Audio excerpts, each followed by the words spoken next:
Devdut's heartbeat was racing as he hid behind a large tree, trembling with fear. The dead of night surrounded him, and he was trapped in this terrifying forest. He had tried to escape several times, but was stranded on an island surrounded by endless ocean waters. Devdut was a researcher who loved discovering new islands and conducting studies on them.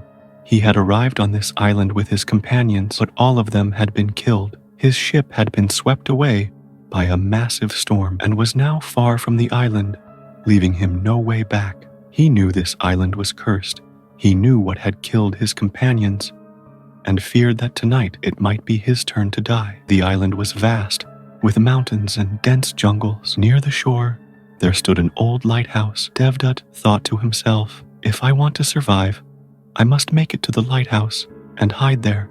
Otherwise, that witch will kill me too. I should never have come to this forest." The lighthouse was near the shore, and Devdut was deep in the jungle, about an hour's distance away. Slowly, he began moving out from behind the tree. Suddenly, heavy rain began pouring down, and thunder roared in the sky. Devdut grew even more frightened, but continued cautiously. Every few steps, he would hide behind a tree and scan his surroundings carefully. His heart was still pounding loudly, and the ground had turned muddy due to the rain. Reassuring himself, he trudged on, carefully avoiding slipping. After walking for some time, he paused behind another tree to look around. Suddenly, droplets began falling on him. He assumed it was rain, but when he looked at his hand, he froze.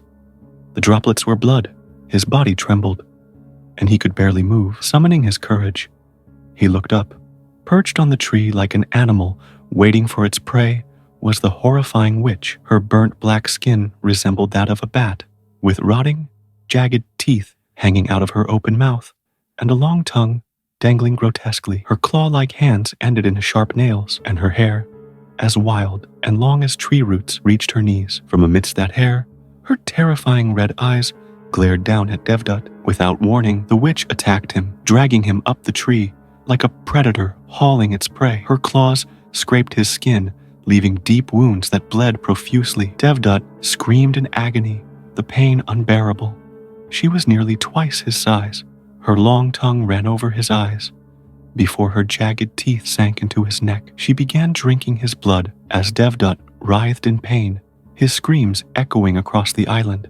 Moments later, he took his last breath. The witch tossed him down and devoured him like a wild animal. Meanwhile, back in the city, Devdut's wife, Janki, suddenly woke up screaming. Her children, Mahesh and Ira, rushed to her side, followed by Devdut's brother Karan, a police officer. "What happened, Bobby? Why did you scream?" Karan asked. Mahesh added, "Mom, did you have a bad dream?" Ira handed her a glass of water. Janki replied, "I had a strange dream. Karan, your brother's ship sank in a storm, and all his companions were killed." Ira comforted her. "Mom, it was just a dream." Mahesh agreed. "Yes, Mom, there's nothing to be scared of." But Janki shook her head. "No, kids. I truly felt like your father called out to me and said, 'I'm leaving now.'" Karan tried to reassure her. "Bobby, we're searching for my brother and his companions. They might be in a place where they can't get a network signal. My team is actively looking for them." Still anxious, Janki said, "But I'm very scared." Karan insisted, "Don't worry, you'll find him no matter what."